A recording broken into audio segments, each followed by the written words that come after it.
इनके बाद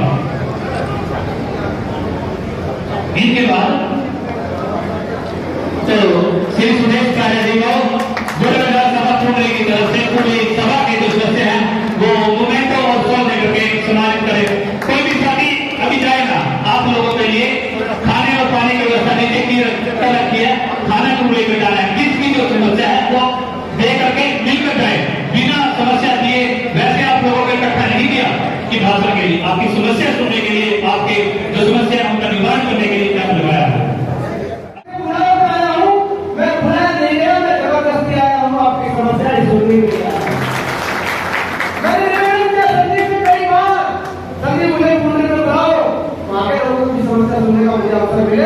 पिछले 15 दिन में प्रयास कर रहा था, आज मुझे लगा है मैं बार धन्यवाद करता हूँ।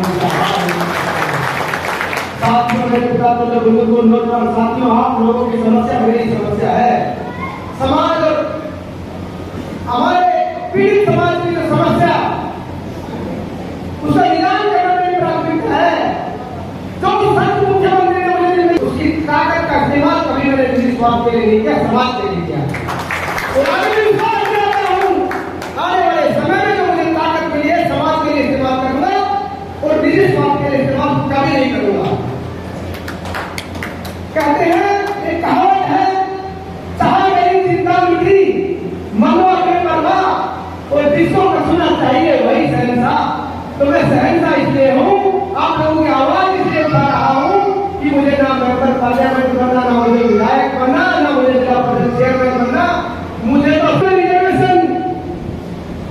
एससी आयोग का गठन हरियाणा प्रदेश में भी हो।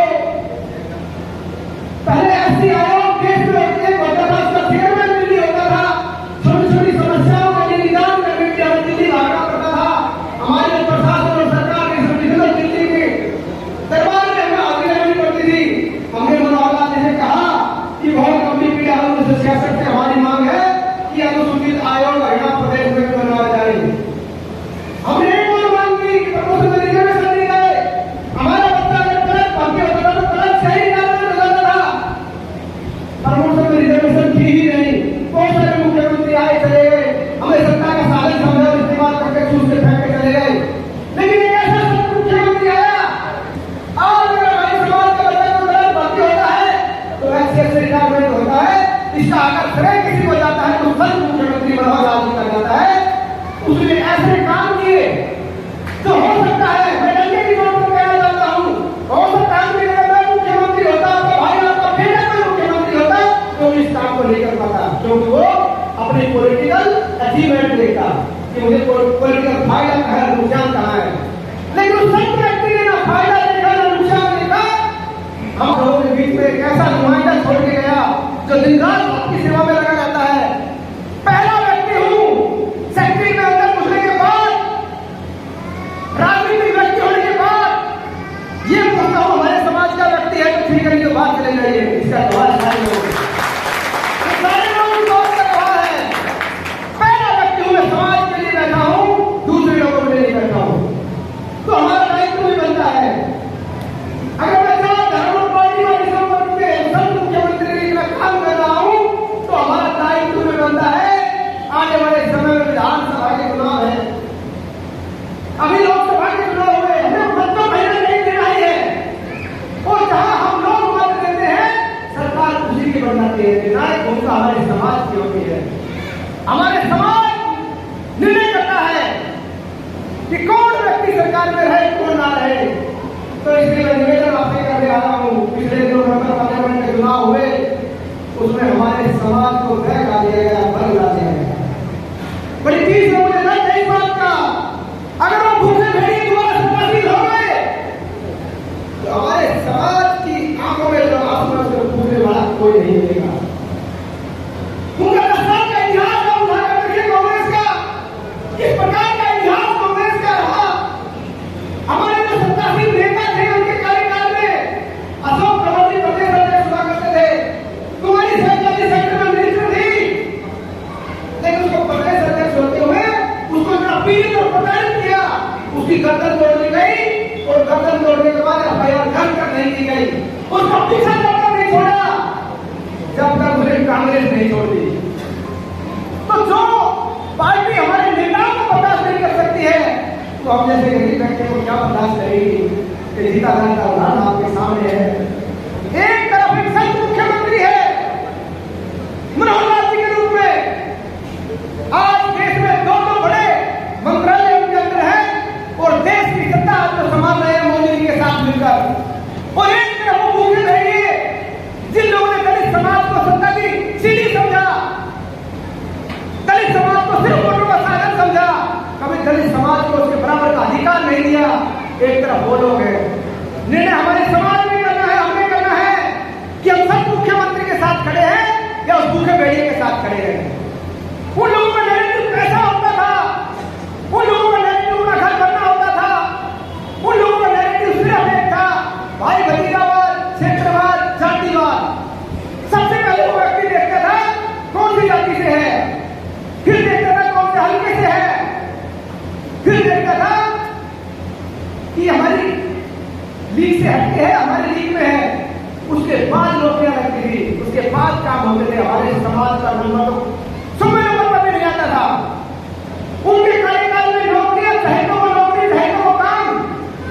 अगर भूपेंद्र सिंह हुड्डा का आदमी है, उसकी बिरादरी का आदमी है, उसके क्षेत्र का आदमी है, ठेकेदारी कर ले, तू टेंडर ले ले, नौकरियों में ये उसकी कोठी तो बनती थी, जिसकी अकल की भरकर जाया करती थी, उसका लिस्ट में नाम आया करता था। लेकिन 9.5 साल पहले कैसे संत मुख्यमंत्री ने हरियाणा प्रदेश की बात को संभाली, उन्हें पहली काम से ये किया, अगर नौकरियां लगेंगी तो योग्यता के आधार पर लगेंगी, ना भाई भतीजावाद, क्षेत्रवाद, जातिवाद, सबको दरकिनार करके धराशायी कर दिया।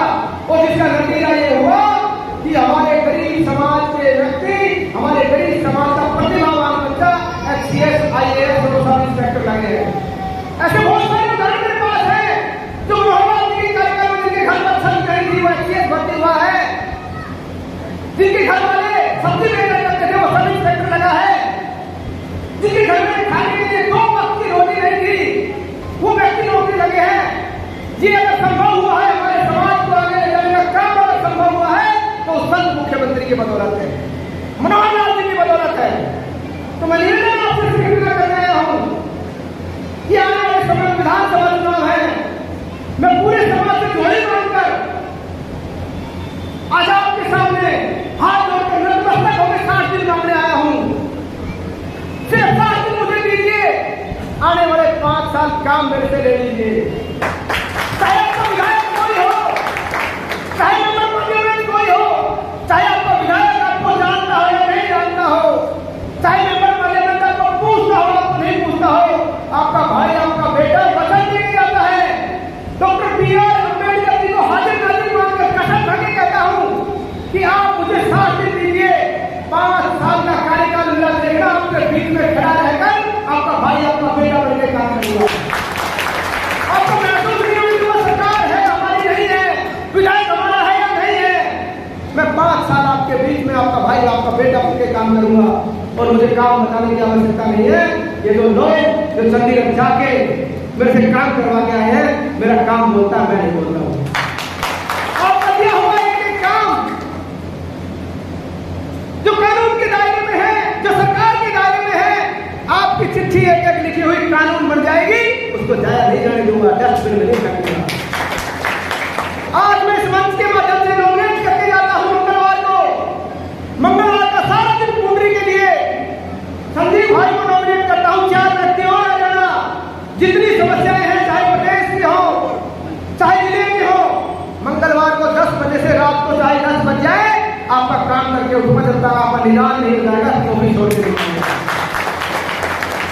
तो मैं ज्यादा ना बोलते हुए मैं फिर आपसे एक बार निवेदन करने आया हूँ, एक ऐसे संत मुख्यमंत्री के लिए आपको बाबा साहब का वास्ता, जिस प्रकार से मैं खुले दिल से आपको सपोर्ट करने आया हूँ, आपके बीच में खड़ा होने आया हूँ, आपका काम करने आया हूँ, उसी दिल और भावना से आप संकल्प लेके बाबा साहब का आपको वास्ता दोनों हाथ खड़े करके समर्थन दें, मुझे संत मुख्यमंत्री का साथ है। अगर कोई व्यक्ति सहमत है तो मेरे साथ करे, अगर कोई व्यक्ति मेरे से सहमत है तो हाथ सबके दोनों होने चाहिए। संकल्प लें बाबा साहब का नारा बोल के कि हम संत मुख्यमंत्री मनोहर लाल जी के साथ हैं। क्या ये लोग सहमत नहीं है? तो दोनों हाथ खड़ा करो, मुझे समर्थन दो।